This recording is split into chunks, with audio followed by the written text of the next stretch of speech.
All right. He's sick of us already. Steve, be quiet. Gordon, We are recording in some capacity. That much I can confirm. all right. Yeah. Oh, Jesus. Anyway, Sounds awful. it is terrible. Wait till you have kids of your own. Hey, Skybear. I don't know if that's going to happen. Anyways. All right. So the unicorn. The unicorn in the room. The unicorn. So we're talking about the unicorn today because the upcoming release date of 60 models from Kawasaki on November 23rd. I've got that up on the screen now. We'll notice that the three models on the left are spoked rims, which lead a lot of people, inside people, to speculate that they are going to be dual sport models or dirt bikes. Good class mode. Yeah. So the middle one, most likely being a replacement for the KLR, which we all know was discontinued in 2018, which leaves the Suzuki DR 650, the last big single from the Japanese. Long may she reign. Yeah. So we're gonna come back to these a little bit later in the discussion. So, but first, what's a unicorn? When we're talking about motorcycles. Colin, do you want to start, man? Yeah. Swiss Army knife. Does it all. Get on it in the morning, go to work, on the way home from work. Oh, that trail looks fun. Get off the road, go on the trail, get into some single track, no big deal. Just handle it all. Oh, I want to go on a large trip that's mostly highway. Hop on that bike, go pound out some highway kilometers comfortably. Like, just be able to do it all. They have all the parts. They're out there. They just need to put them together on one motorcycle. They can give us tastes of it here and tastes of it there. And they can kind of give us the package we want, but then they make it too damn heavy, or like it doesn't have the fuel capacity we want. Yeah, you're slipping ahead again. Yes. So, yeah, do everything like now, realistically, again, for everybody that's watching this, again means we've already tried recording this once, and Yeah. we're restarting. Yeah. So I mean, realistically, honestly, can the unicorn actually exist where you can take a bike from deep wood single track to two up long distance touring? Yes. Do we really think that bike is possible? Yes, because Steve McQueen did it with a piece of junk like how long ago? Steve McQueen did it two up long distance touring? I don't know. He scrambled the shit out of it and did everything else with it. I assume Well, I know, but badass stuff. I don't know. we're not talking. Yeah, but I'm not talking. I'm not talking about Chris Birch taking one bike and doing everything with it. Like, I'm talking about realistically, some middle-aged guy jumping on a two-up bike and going touring, right? Like, I thought Steve was middle-aged. Steve McQueen's dead now. But. Yeah. Oh, I don't know. I don't know if it really exists because they keep it's a weight thing. Like not that it exists now, but that it can exist, right? Well, so it's a weight thing. Can they, with the restrictions of emissions now, make these things light enough to put all of this restriction on the bike, but then keep the weight down while giving us the fuel capacity we need, the oil capacity we need, because that all plays into a long distance motorcycle. I'll chime in on that. Yeah. Weight isn't necessarily the be all end all. Look at the R1200 GS. Okay, so but just hold on. Before we get down to weight, right? So that's number 2 on our drill down on this. So just a high overview. Do you think a bike is ever going to exist that can go from deep wood single track to two up 4-lane, two up 4-lane pounding long distance touring? Yes. I feel like yes, and it's going to be when the electric technology catches up. All right, we'll come back. All right, me personally, I don't think that bike can exist. I think we need to narrow the Swiss Army knife down a little bit. There's compromises that are going to have to be made. Colin McCachran, what do you say? One sentence. Or if less. The bike can or cannot exist? Yes. I think we can get incredibly close. I think where it will be left wanting is a 2-up long distance touring. Yeah, and that's me. I think you can get basically if you lay out a linear roll table, like from single track all the way up to 4-lane 75-mile-an-hour highway pounding 2-up, I think you could draw an oval or a bubble in the middle of that and hit a spectrum there, and you can move that bubble to the left to single track, or you can move that bubble to the right on 2-up full on touring, but I don't think you're ever going to get the full range. Yes, Like no, maybe? 2-up single track riding. No. You're cut off. No. You're cut off. All right, moving on. So to narrow the realistic roll down. Yes, we'll the skip through this, 'cause we've already been realistic talking roll. about this. I think the bubble analogy there is kind of defining that. So I think you're going to find something that can do 2-up touring down to fire roads, maybe some double track, and I think you're going to find something that can do gnarly single track up to hitting a secondary road at 90 or 100 kilometers an hour for short distances 1-up. But I don't think you're ever going to find anything that's going to go all the way. No. Disagree on one condition. You eliminate the 2-up fully loaded touring from that. Yeah. And I think we could comfortably go from single track to fire road to Jeep trail to pounding highway, fully loaded solo. Yes. I that's think that's possible. That's The a wide solo. bubble. Yeah. The solo unicorn is where I think that needs to be, because once you get to the 2-up riding, but then realistically, like, what big tour are you really gonna go and do where it's 2-up, where you're not gonna have the other person with you on their own bike? Jeff So, on a before we move trip on- if he brings his XT500. The reason I brought this up is just so that we can narrow the field down and agree on something to talk about. I'm sorry, that was some major shade I just threw your way. Yeah, I know, it's okay. I'm skipping over. We'll come back. So, all right. So let's drop 2-up touring out of it. 2-up Okay. long distance touring out of this, and we'll go from single track to stints on the highway. Single guy, going across America with a couple of saddlebags and a camp and roll. Okay.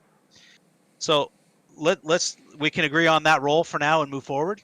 Oh yeah. Yep. Yeah. I Okay, think so. so if we're looking for a bike that does this, so the first thing we talked about, the first thing on the list too, is weight, and we kind of I'm throwing out it's got to be sub 500 at least. Realistically, I want to go way lighter than that. Yeah, so I'm not going to bring all this stuff up, but let's just say, so right now we've got like we're talking about the DR, right? So 357 pounds. Yeah. So 357. You're looking at a Suzuki V-Strom, and the reason we're picking these numbers are these bikes is because Colin's got a 650 DR and Colin McCachran has got a. We need to come up with names for you two, so we're not confused. Colin McCachran, Trail Trash ADV himself, is got a V-Strom 650 XT. So what's the wet weight on that if they've got it? So it's 472 pounds. And just to confirm, the specs we're looking at this second are for the V-Strom 650 XT. So 15, you're 15 and above, I believe it is. Okay. Yeah. I don't. I'm just quickly grabbing stuff. So this is actually the one of the older generations. So I don't know if you're much lighter than that. I don't think so. I think it's very similar. Yeah. So we'll just use it as a ballpark. Sure. Now just for fun, craps and giggles here, we'll look at the XT 500. That's my bike. They listed dry weight, so 300 pounds. But the fact that bike, 500 cc's, lots of torque, lots of horsepower, 325 pounds, unreal. Yeah. What's so wet the weight horsepower here on that bike? Well, we'll go back to that. Yeah, so I'm sure we'll be back. The wet weight on a Tenere is 452 pounds. Tenere 700, that's 452. So I'm great. using that as your middle weight. So that's the stand-in for the 790 and the 850 GS and the Tiger 800 maybe or whatever. That middle class adventure bike. Okay, so we were talking there earlier about, okay, so riders, we have Colin is 30, fairly in shape. Colin McCachran's 25, fairly in shape. Eh. I'm north of, pushing 50, and not in shape at all, like 100 pounds extra. So that's quite a wide spread of drivers. Yeah. So taking that into consideration, and it's not a matter of like the debate between the 10RA where it carries its weight and the 790 where it carries weight. Yes, I understand that the low center of gravity makes it, but that's when you're moving. That's when you're off the kickstand and you're driving Hmm. and you're standing on the pegs and doing whatever. That's all well and good. But when that bike goes over, and it will go over, you're picking that up after day. What way do we realistically want to take a bike single track? I don't think it can be anything over 400 pounds. I think that's No. the absolute N- max. No, I would not want it to be anywhere past what I'm already riding on the DR. So you're looking at DR 357. Yeah, and that's what I'm saying. 350 pounds Yeah. If I'm before. single tracking it, before Yeah, I've got anything on it. I'd push that to 350 before luggage. Before Okay. luggage? Yeah, That'd before be luggage. getting to the max. That'd be That's getting to the max where max. I'd be. Because once you have luggage, how much luggage do you normally run with, Colin? When you're fully Well, loaded on Weight the wise. on the V-Strom. Well, you know what, Jeff? I honestly pack pretty light. Aside from that time I was carrying friggin' 20 liters extra fuel on it. yeah. Two 5-liter Jerry's in the front, and one big 7.5 in the back. But you do always you usually have your saddlebags there. Yeah, I do usually have my saddlebags. The racks are maybe an extra 10 pounds. They're pretty much. Yeah, if you want to go back in the history, you can see the making of those racks are pretty lightweight. Oh, and then the weight of the actual stuff I have in it, if I was to load it up, 30 maybe, if that. Yeah, so I mean, really, that's not. I don't know what. I don't know what. Like, I don't know. We have to go online and probably look at somebody that's packing for the TAT, right, and see Right. how much their gear actually weighs. Well, to you know, kind of get an when idea I of did that, the True but- Northeast trip, I did weigh each. I weighed the left saddlebag, right saddlebag, top bag, and then I calculated how much the gasoline weighed in the actual can, so I knew exactly how much weight I was carrying. And it was less than 10 in each side, and then I think it was 15 in the top case. So, 50 pounds. That's what 50 I thought. pounds including gas, yeah. Yeah. So let's okay. So having said that, I think probably let's dial that back to around the 300 range. And there's going to be people watching this that drive like light 300cc 4-stroke, 2-stroke. Yeah, the 300 They're going to say that 300 is too much. EXTs and yeah, They're going to say that. but you don't. Where's your gas? I don't tank, know. bro? Listen, I As a- know. We'll get as back a to guy, that. as a guy who Where's rides the fuel, V-Strom bro? 650, that thing is easily over 500 pounds with the protection I have on it. Oh yeah. If you're complaining about 300 pounds, oh boys, don't. Well, I know, but you've been on forums. You've been, I don't know. Maybe you haven't been on the same forums I've been on, but if you go on ADV Rider, or you'll have guys that drive like, I don't know, a 350 KTM 350 XCW. I don't know all the XC crap for KTM. I'm not a big KTM fan. I'll put that up there. But I've been on those forum posts with them where they are complaining that 300 pounds is too much, right? So over Well, 300 pounds is no good. All I can say about that is, if you have to pick your bike up, you're a bad fucking rider. If you're riding a KTM, you're supposed to be a pro. All right, so moving on. I also have a love of KTM. We'll get into that. We'll get into that a little later because the 690-701's coming up. One cylinder or two cylinders? Simplicity says one. One cylinder. Simplicity says one. Weight says one. But after driving a V-Strom around a motocross track, I am super curious to see what a two-cylinder would be like in a lighter bike. Super linear power, that smooth delivery, the smoothness of it was just like. I would like to see it done with a double, but then a single would be easier to maintain and easier to work Is on. this going to be the unicorn? This is going to be the unicorn right here. Which one is this? Whoa, no. We're going to come to that, Oh. okay? Because this comes into the 2-cylinder, 1-cylinder conversation. I think you're hitting a lot of the high points between those two. I think everybody's going to say if you're going to do any highway riding at all, if it's going to be an adventure bike, it needs to be 2 cylinders. Yeah. Yes. I mean, you're all like the Versys 300 2 cylinders, right? What is that we're looking at? Well, okay, so this is a retro bike. This is the Ninja 500 that's still around. Okay. I mean, in Europe, they used that engine to power this KLE 500. So this whole Okay. concept where Honda developed the Rebel 300 and the Rebel 500 I engine, and remember then that. they used it. They're using it in all these different platforms. You can get a cruiser version, a naked Yeah. street fighter. Well, that's not new. Japanese have been doing that for a long time. So this Yeah. KLE 500 engine was used in the Ninja 500. It was used in the Vulcan 500. A cruiser, and it's using this. Now we never got it over here. It was, No. but I just wanted to look at this. So you're looking at 6-speed transmission, electric start. We're looking at 44 horsepower, weight of 423 pounds. So where's that put us? 423. That puts us under the V-Strom. Mhm. That's pretty good. By a substantial And margin. this is, But you know what? and this is the Not bike enough. 1993. And that's a 500cc bike. You know what? 500cc twin, liquid cooled, electric start, 6-speed transmission from 1993. You know what? If Well, I they could get my have the hands on that, idea. I would. Even if it cost me $3,000, I'd probably buy it and test it out. That looks unreal. Mm-hmm. Well, I mean, the Honda had the 650 Dominator. Yeah. That's a Yes. single cylinder. Ooh. But Obviously, they did not have single track use in mind because that front fender hugs awfully tight. well, but yeah, you I mean, just take that off and put a dual sport one on. Oh yeah. yeah, I mean, Oh, you get it your wouldn't Tenere last. 700, your Tenere 700, they all come Drill with blown cam out fixed. fenders, right? Yep. Yep. Yeah. 'Cause those are better. All the rally bikes, the Dakar bikes, they all use those low fenders. They don't use the high fender because it cuts down on head shake at the higher speeds, right? Once you get the low fender. So, I mean, that's neither here nor there. But the thing is this is from 1993.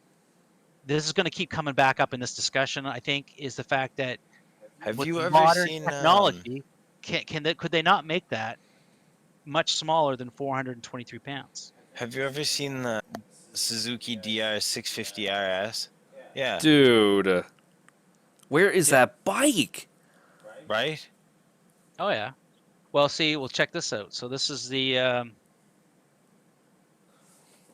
Like a fairing on a 650. Yes, I See- saw one of those the other day. yeah. So this is another bike we never got, right? Yeah. Is this the Honda version of it? That's Or the Honda version. Yeah. Yes. Yeah. Single Yes. cylinder, 650 cc's, and then even recently the That's the there was one of those for sale on Facebook Market. oops. Oh, the Tenere it's the T7. yeah. Yeah, but that's like That's the old Tenere 660. Fuck, single that thing is cylinder. ugly. yeah. Yeah. But Well, it worked good though. Yeah. And they worked didn't real sell them here in North good. America. They just got them in Europe. Yep. Bastards. So, 1 cylinder, 2 cylinders. I think just let's get the final note on this. I think I love a big single. yeah, I do. Oh. You got the vibration problems, and the fuel emissions. I guess is the other big concern, right? Yep. Can we make Euro 5 or Euro 4 compliant as far as emissions? I don't think they KTM can now. because you've got the 790 Yeah, but or it's the so 690. Sorry. They've also got a 690. 390 now too, but that's a So single. choked. It's so Yeah. choked up. That engine is so choked up. What, the 690 or 790? The 690, the big Dude, that single thing that makes they 70 have. horse. It makes almost 70 horsepower. Just look at this here. So there's our KTM. Is that the oh. EXC? That thing only had 12 liters? What?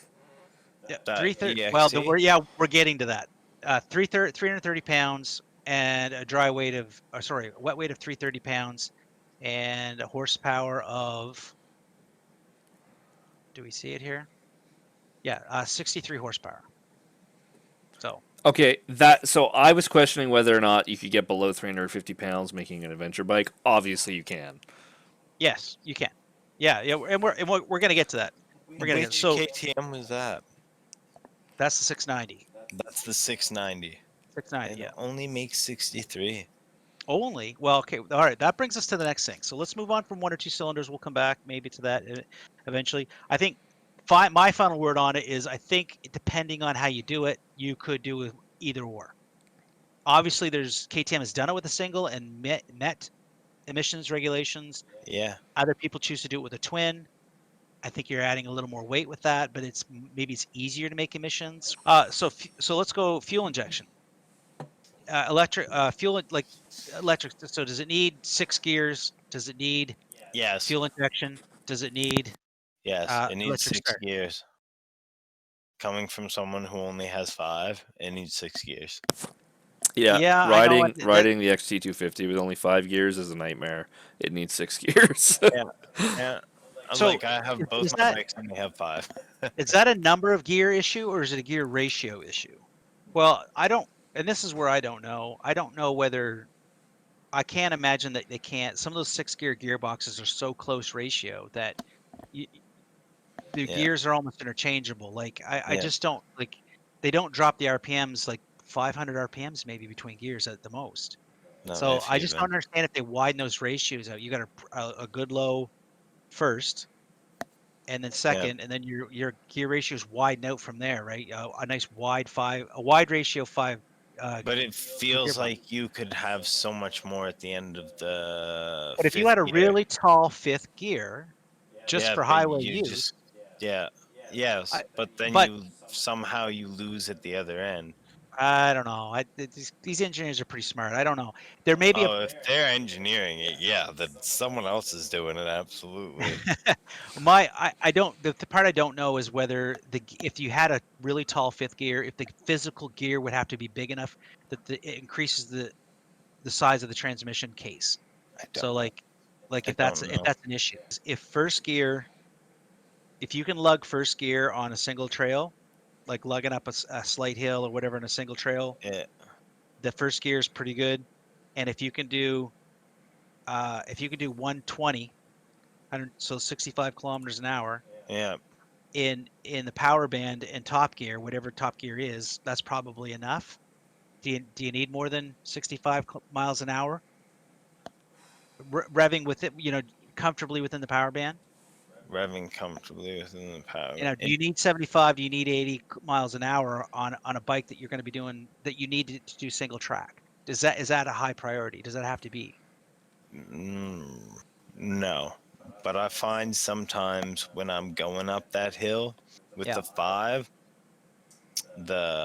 I'm trying to get into second because my first isn't quite tall enough, but I still need to be in my first to get the power that I need. So I'm sitting in between a lot of times where I want to be in that first second gear, and especially when I'm on the XT. I So just when you're am on the DR 650 though, let's go on the other end of it. When you're going up the 101, yeah. are you comfortable at 110 in 5th gear? It Are, likes to be at like 120. It's most oh, so comfortable at like so it is 75. comfortable at 120. So it's It's 5th comfortable gear. at 120 fifth gear. But So why do you need a 6th? if I'm trying to pass, I Yeah. have no pull. There it is. Yeah, but you're not gonna have pull if you're in 6. You're still gonna have to downshift. Yes, but I would be fifth and able to drive fifth and then just go up if I wanted to go up. Like I could have that But if you're option. driving a bike that you need to be small and light enough to go single track, do You you don't need need to be able to that. shift? Do you need to be able to pass a car at 120, pass a car that's doing 120? So you need to go 130 or 140, so 75, 80 miles per American, without downshifting. Is that such a big deal just to No. downshift to fourth and No. wind it out a little more to get by a car? Do you If need to it's be going my 130 or one? if it's my unicorn bike, yes, that is important to me. All right, so let's move on. Let's move on from transitions and let's call on. Cameron, do you have anything to add there? Um, I don't know. I've never had a bike that I've driven feel comfortable in 5th gear at 120. The CRF 250L was just, I think it was a 2014. It was fucking garbage. You ride that thing at 110, 100, and it's just like. So yeah, I mean, I'm spoiled with the 6-speed gearbox on that V-Strom. I was But wondering about that. but yeah, I think I could do 5 speeds. I think I can do 5 speeds. I can do 120 okay on the XT.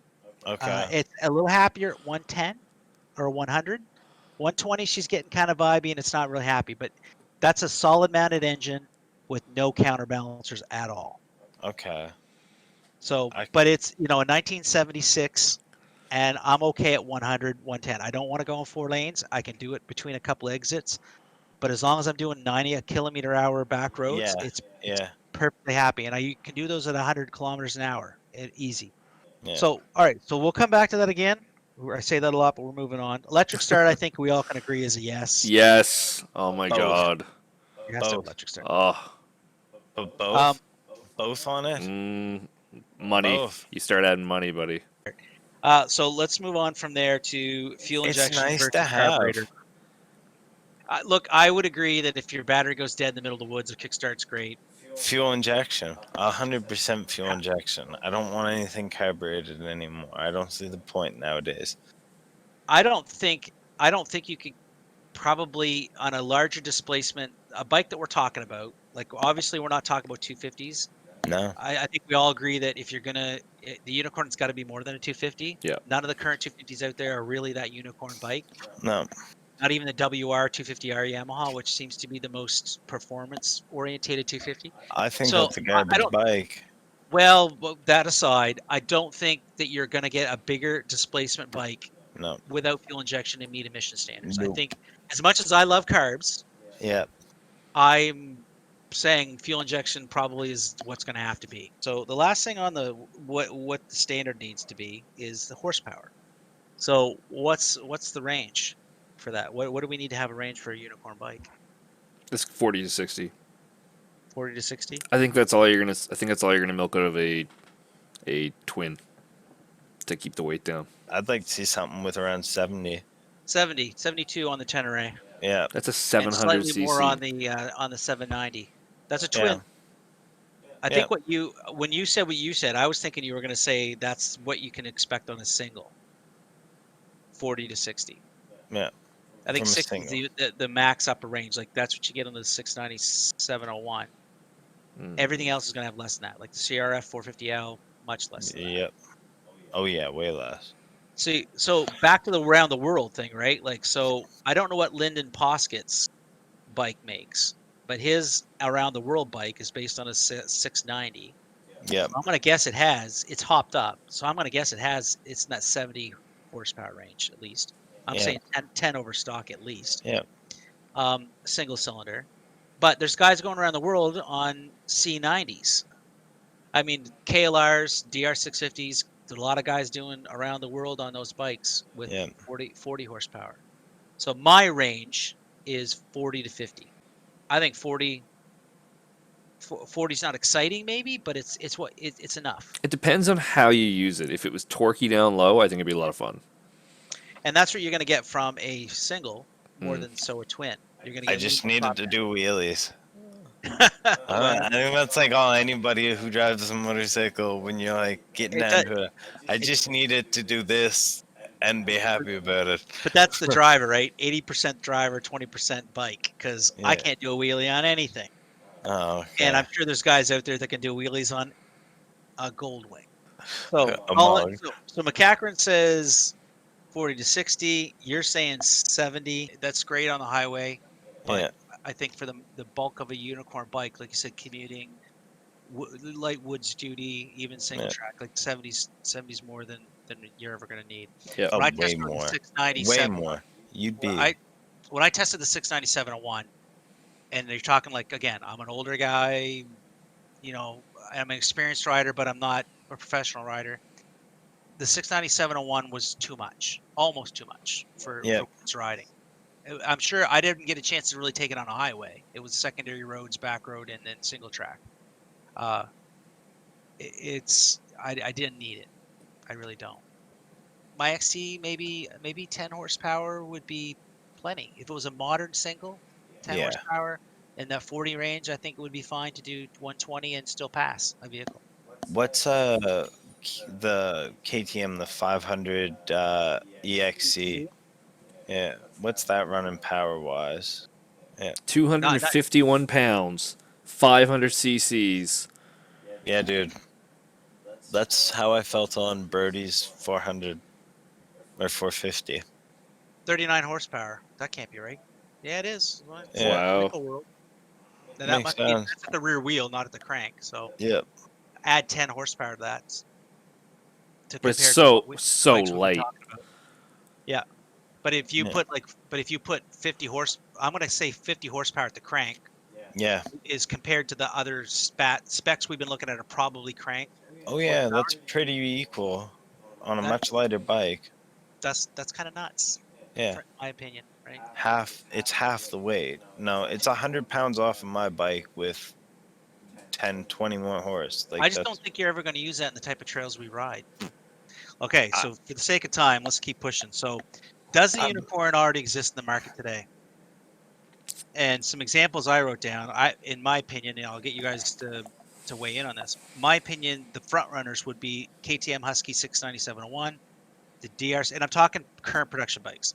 yeah. The DR 650, the DRZ 400, and the CRF 450L. There's one glaring omission I haven't talked about, by the way. If we go back to the specs or the what it has to have, but we'll circle back to that one point. I left it out for a reason. But did any of those bikes meet the criteria? No. For the no. No. No. Okay, so the DR misses it. How? The DR 650. No fairing. Ground clearance. Do you want a fairing in the Ground single track? clearance. Yeah, I want like the DR. What were we looking at? The DRRS, DR 650 RS. Is that what we were looking at earlier? Yeah. Yeah, Yeah. it needs that. It needs that front fairing, like the T7, just something to deflect that wind.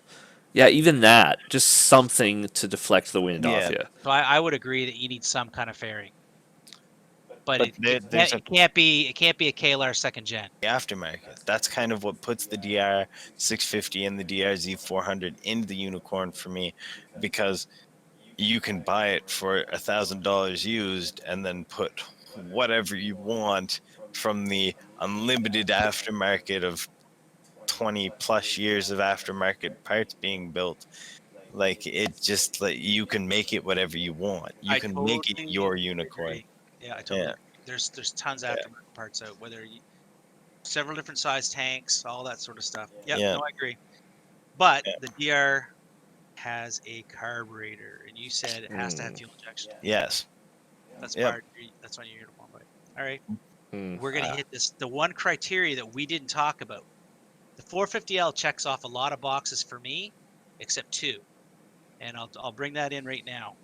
So, and the big elephant in the room is Colin McCachran. Can you guess what it is? We haven't talked about Price. price. That's what's money. Oh yeah. So Oh, that So- 450L is savage. What do Canadian, they want for it? well, Canadian, it is, if I'm not mistaken, upwards of Over 10 Pretty sure more than I paid for my V-Strom 650. for the Zero? Like by a 450. substantial amount. I know that it's double what they want for the 250L, which I thought was overpriced, which was like 6 or 7. I would be buying 3 motorcycles. for 12 that. grand before 11,995. tax. Yeah. That's more than I paid for my V-Strom taxes in. And it's not got a very tunable suspension. No, and It comes with garbage tires. you got to change your Garbage oil tire. every 1,500 kilometers.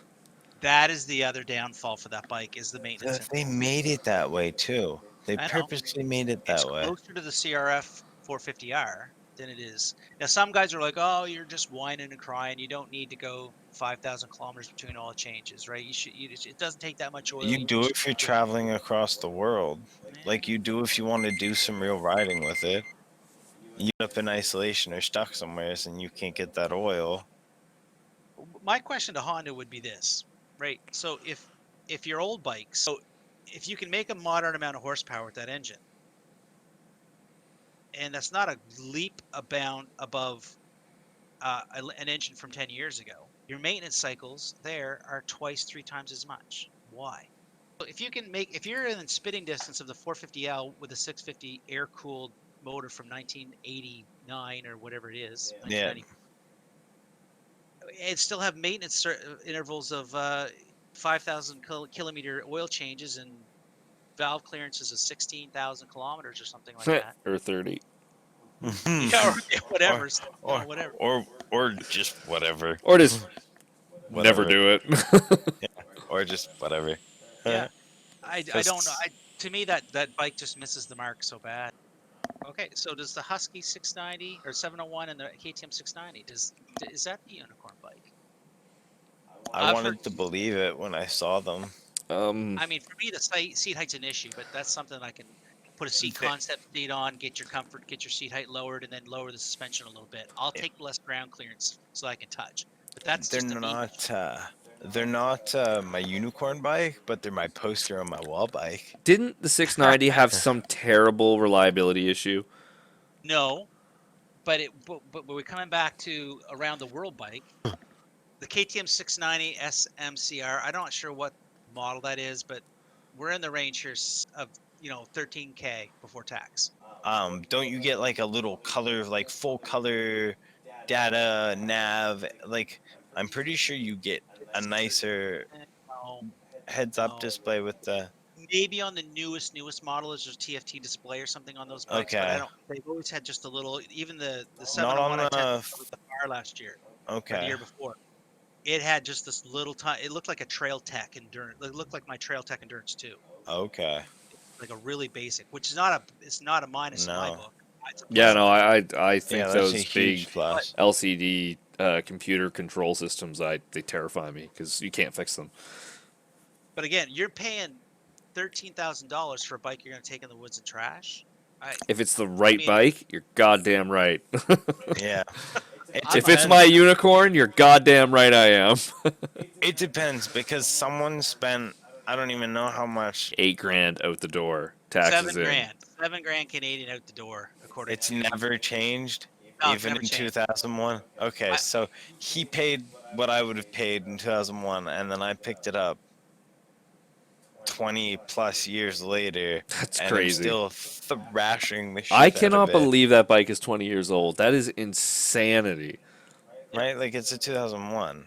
And I- the thing is a 690 or even a CRF 450L for that matter, is it going to be that good in 20 That's years? what I want to know. Is it that, and that's the question that needs to be answered. Yeah, I That's don't know. what needs to be answered. So here's the other issue with the 69701 for me, and I've had this argument with people on the forums. It's the fuel tank. So this leads me to what you were saying, Colin, about the problem, the mechanical issue. So, Right. and as far as I'm concerned, they've never fixed it, and that's the fuel pump. And that's where we get into fuel injection. Because it has fuel injection, it has to have a fuel pump. And every overland YouTube channel you watch, they get into backwaters Russia somewhere, and their fuel pump goes. Yeah. Yeah. So when the 701, the Husky brought out this LR kit. So for $2,500 US, you get a bigger fuel tank. That's basically like an Acerbees or however you pronounce that, or a Safari, or IMS. You basically get a factory level large fuel tank with this complicated Y fuel pipe system and two fuel pumps, one for the rear tank and one for the front tank. Plus, if you're going to overland the bike, the rear subframe is actually the fuel tank on the stock bike, and it has a really low weight rating. So you don't have an aluminum subframe there, you got a plastic fuel tank. So you're going to put like a giant loop with, like you said, maybe 10 pounds in each side. You're not going to load that thing up. Wow, so you can't put fucking anything on that. No, not You really. can't put anything on quite a few of the newer bikes that are the lighter, smaller. Well, your small ones don't have subframes at all. Like the more enduro or hard enduro style bikes. Yeah, they don't have. Yeah. Your carrying capacity is compromised there anyway. But this is not a 350 EXCF. This is a 15 grand 70s or 62 horsepower Monster that you're monster about to take if through you the go on woods. the forums, most people that are riding these 350 XCF say, "Oh, you wouldn't take a 690 single track. You're crazy. It's just too big. It's too heavy. It's not." Chris Birch would, but these guys won't. is it fun to wrestle those big bikes in single tracks?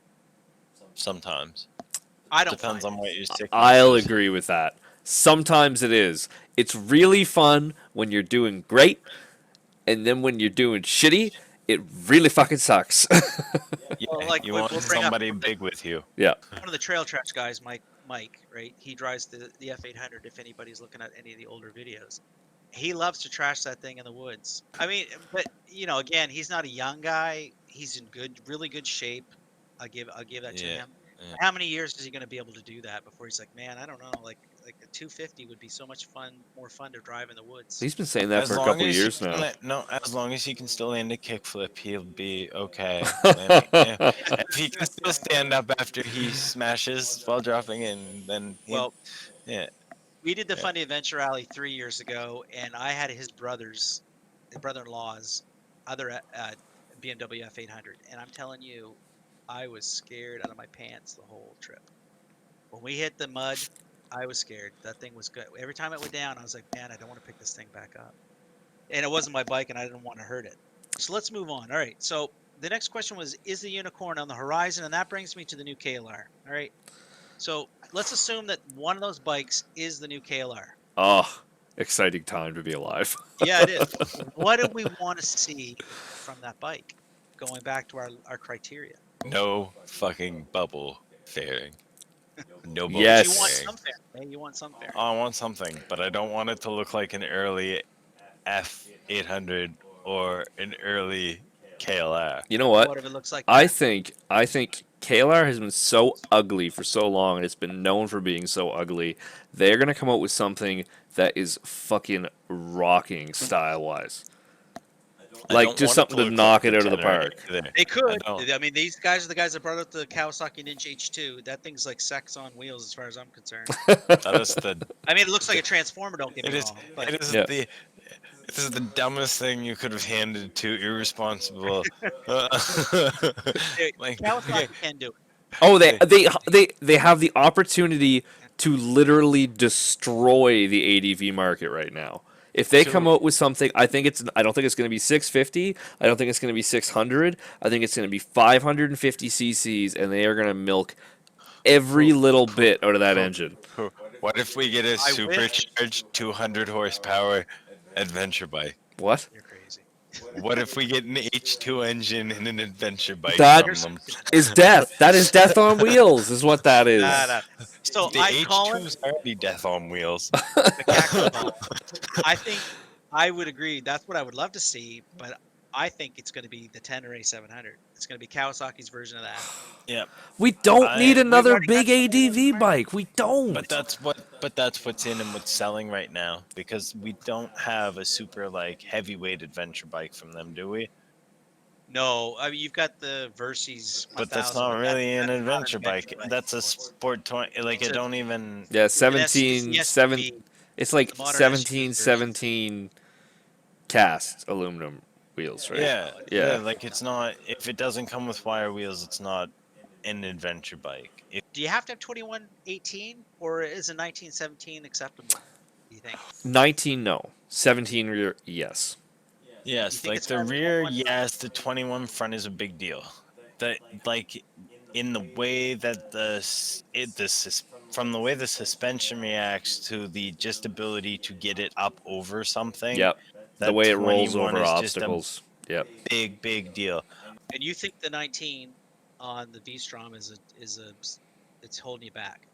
Now, is It that the ground definitely clearance? is. You think I've that's the watched ground it clearance hold or- back.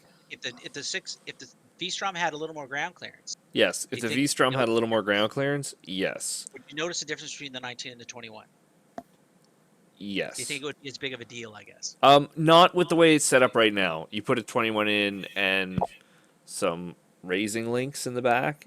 Yes, I think it would make a very big deal. Yeah, I know, but that's more a function of the ground But clearance. not a even function just of the tire going itself. over something like the function of the tire itself. Yeah. So I would say if you're gonna ride serious, yeah, if you're gonna play in the ballpark with the 10 and the 790, 2118 is probably where you need to be, or where Cowie's gonna have to be with the KLR.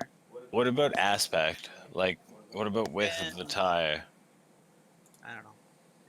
I think the the skinnier tires do better in the dirt, and I think the wider tires do a little bit better on the road. So I think you're gonna have to find a medium ground there. But I think tread pattern's probably gonna be way more important there than width of the tires. Okay. I mean, I've got skinny butt tires on that XT, and I crank it like a supermoto on the back roads. That Yeah. he And does. the 21 doesn't really bother me on the road, No. so I'm probably happy with either. But so let's put a cork in that and go back to okay. So we were talking about fairing. So we need some sort of fairing. We can agree on that. Something Yep. like the 10 ray, not like I know that rally style is popular right now, but I think functional. It's probably a good modern fairing. It's taken the KLR fairing. It's given us that compromise between a second gen KLR and a DR. We agree on that. Yep. Yeah. Yeah. So the horsepower, okay, so single should it be a twin or a single? It's got to be twin. Think it's got to be twin. Is it going to be too heavy then? Unless they can get 45 horsepower out of a single. Yeah, I don't see why you can't. It's got to be comfortable on the highway though to Is the cruise. 450 liquid cooled? Yep. I mean, it's got to be liquid cooled. Like you're not going to get air cooled is great. I love air cooled. Obviously, all my bikes are air cooled. Well, that's what I'm trying to. Air the cooled, Honda baby. is so the Honda is liquid cooled. What'd you say, Colin? The Honda is liquid cooled. No, McEachran. What would you just making? I said, oh yeah, air cooled.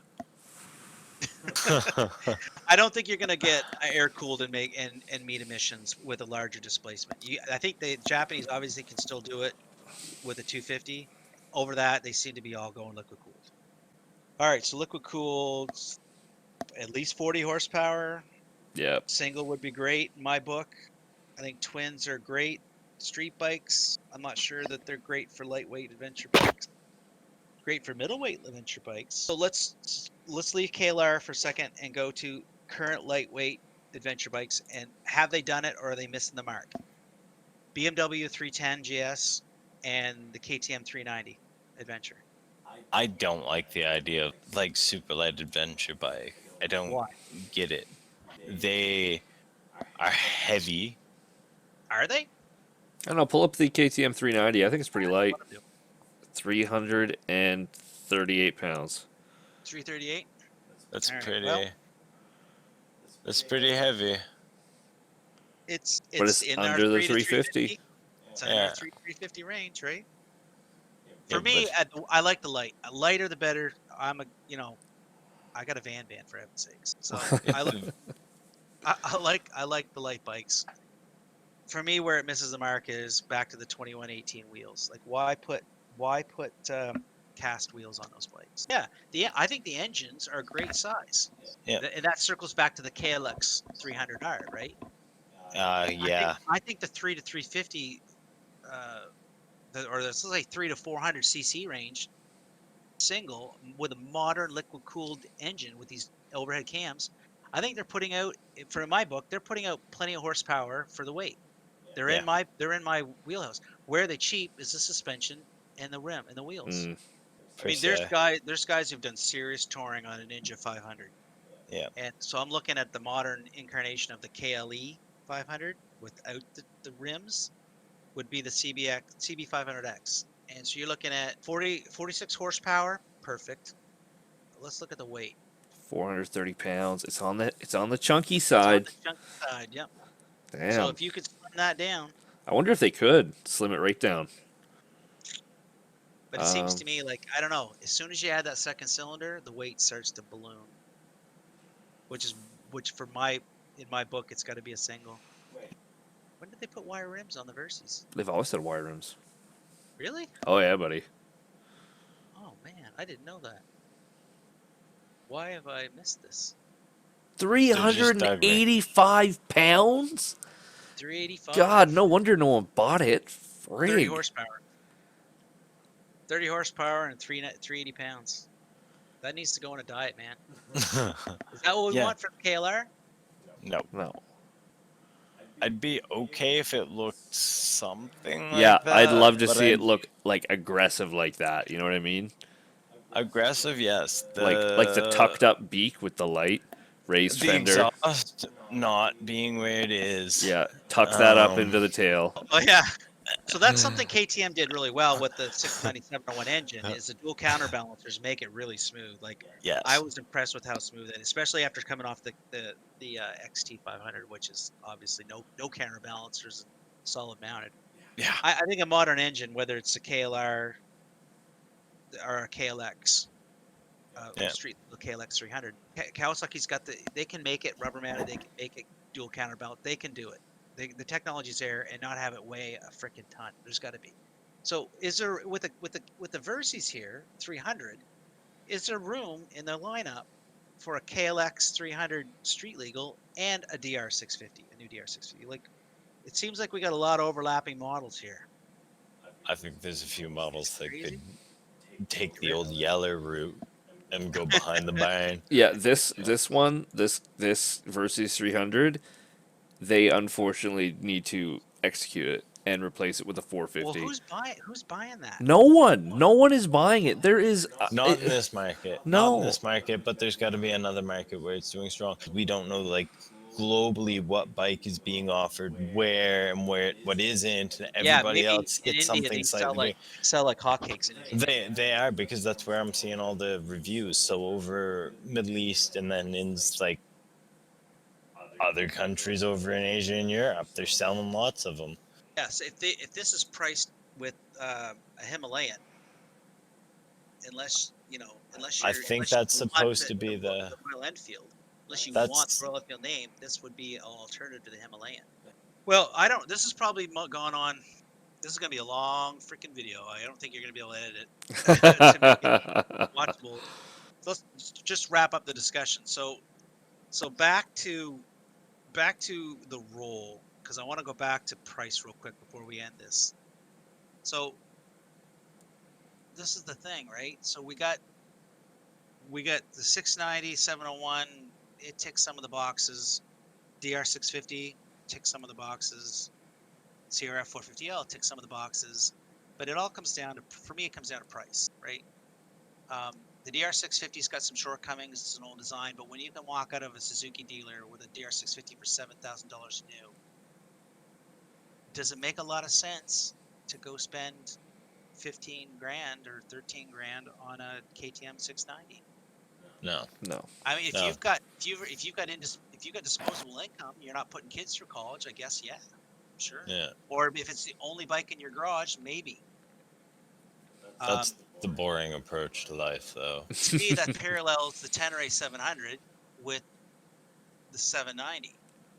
The T7 is the closest thing we have right now to what I would want to use. Yeah. If I was looking for like. If that had been Right around when now- I was shopping for a bike, I would have bought that instead of the V-Strom. Easy. But for me, that is just on the big side of too much, I think. Yeah, I'd be worried about the height. I want to ride one. I want to test drive one, but I'm wondering if it's. I don't think it's a replacement for my XT500. What I keep coming back to with that is every time you have to pick that up. I didn't have to pick it up. If I had have dropped it, I'm sure I would have been murdered on spot. Okay, As if. so let's go back. So the day I wrecked my XT, I didn't wreck it, but the day You went over the with you guys- bars and broke your I went over the dash bars, with your yeah. balls. Right. So I'm out in the woods. I'm not that far from civilization. Thank God. I'm not Oh. that far from civilization. I'm by myself out in the woods. The day I couldn't go with you guys, Brody and everybody. And I got that thing swamped. The second time I dumped it, getting home, I was done. I was almost done. I was almost ready to pack it in, and my bike weighs 100 or 300 pounds. Second time was a struggle. The third time, I was like, I don't know if I can do this. This was dumb to come out here by myself. And so that, I can't get that out of my brain. That if I'm doing that with a 300-pound bike, how the heck could I do that with a 450 to 470-pound bike? If you're in a group, yeah, with a bunch of 790s, 890s, 1290s, I don't know.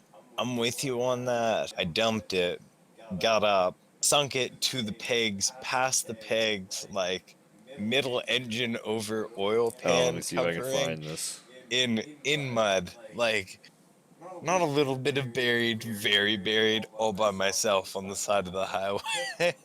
45 minutes of fighting that bike And this is out, why- I was like, I'm going to sit here for 25 minutes and just do nothing, and maybe I'll ride this home, or maybe I'll just leave it here. Here we go. Oh, Oh, It's not, it just says watch stream on here. oh, you gotta click it, Colin. Oh, I have to click it. Oh, I'm done. Jeff, can you see it? Yeah, oh yeah, I'm watching it. I'm watching it. He's trying to dig that thing out. Add another 100 pounds to that, eh? Yeah, and was just like, so I can't, yeah. Yeah, Yeah. to bring this back, my final thoughts this, and then I'll go around to you two and get your final thoughts. If Husky, let's just look at Husqvarna for a second. Husqvarna can get the type of performance out of a single-cylinder engine that you're getting in this Svitpillen and the Vitpillen street bikes, right? The Smart You're getting- Pillion. Yeah, we Yes. haven't talked about those, but they're basically that's the same engine as the 390 Duke. I wanted to bring those up. Yeah. Yeah. So you got the 701 690 engine, and the 390 Adventure, 390 Duke, and the Vitpillen. So they call it the Svitpillen. I don't know what it is. 401 Smart 401 Pillion. and the 701, right? Yeah. If you can get that kind of performance out of a single cylinder and meet emissions regulations, there's no reason. They've already got them in adventure bike frames, right? There's just some issues with them. One being the funky gas delivery, and price being my Yeah. two hang-ups, right? If KTM can do that, then I don't see why the Japanese can't do it or do it better. And I'm hoping the KLR is that or a KLX 300 street legal is that. It's got to be well below 10. To just murder trails with all day, every day, and drive on the highway somewhat comfortably. That would be, yeah. It doesn't have to drive across Canada, No, just Could. on the highway. Could, but on the highway. but Comfortably. do an Atlantic province tour. See Yep. concept seat, some soft luggage, rain jacket, around the Atlanta province. Yeah. That to me that hits the unicorn. Guys? Maybe maybe this time next year we'll all be riding KLRs. Yeah, maybe, I don't know. Yeah. For me, I'm looking for a modern XT500, and I don't see it out there yet. No. Maybe this old. Yeah, but they had it so right when they were making those bikes. Like It's they true. had the idea of what they wanted a motorcycle to be, and it was so much more solid and agreed upon at that time. The thing that's screwy now is everybody's got such a different idea of what they really want, and nobody can kind of come together. And you've got such a funky blend of riding worlds now because the trials guys and the hard enduro guys and then your track guys. In the 80s and 90s, you got so hyper focused on these different categories, right? Yeah. And I understand ADV adventure touring is hot right now, but the frustrating thing for me over all this conversation is the homogenization of this stuff. Like everybody's copying everybody. Why? Yeah. At least Husky, I'll give these guys credit. I don't like the prices, but the Svitpillen, the 701, whatever it is, and I know KTM owns them, but they're doing something different. I don't know how well those bikes are selling. I think they're cool. Would I own one? I don't know because KTM hasn't released it yet, but it looks like they're going to have a 490 adventure. The 390 is going to be a 490. But this is my problem with KTM is they just keep bringing keep up in the CCs and up in the weight, and then they go, oh wait, maybe we should dial that back, and then they dial it back, and then they just grow again. The 1190, then the 1290, and they said, oh no, that's too big, we got to go back to the 1090, and then we went, no, we got to go to the 790. Now we're going to an 890. It's like, really? But anyway, if Husky can do that right there, Yeah. if the Japanese could just do that cheaper. Anyway, all right, guys, I gotta wrap this up. Yeah, my wife's gonna be happy with me. Actually, I I brought keys home. I can get in. There you go. McCackern, any last thoughts there, buddy? No, I'm too. Tired. I am tired. Done. Yeah. It's been a long day. Yes, sir. All right. Well, we'll see how fun you have editing this together. How Oh dear Lord. I can't wait to see. I can't wait to see what you try to muddle together with this. It's gonna be. It's gonna be Two-parter. something. Yeah. I don't. Well, I think did it. I'm gonna try and knock it down to 20 minutes. I've got like 2 hours to go through. I'm gonna see if I can get it down to 20 I don't think minutes. you can do 20 minutes. I think this is gonna have to be a longer one. I think you have to do 30 to 40 minutes, at least. Pirates. I'm just thinking of all the shit I'm gonna have to cut out of Colin. All right. On that note, No. I just want to clarify. I only have to cut out the gaps between the words you're speaking Oh, I because they're so long. it'll be like Colin stop motion. That's exactly what it's like. If you look closely at some of these videos, that's what it looks like. It's like. Oh, well. All right, guys. On that note, I gotta go. All right. It's been fun. We'll talk tomorrow. Probably. Peace out, gents. Right, Only a thank you. couple brain injuries. Night, buddy. Good night. Night.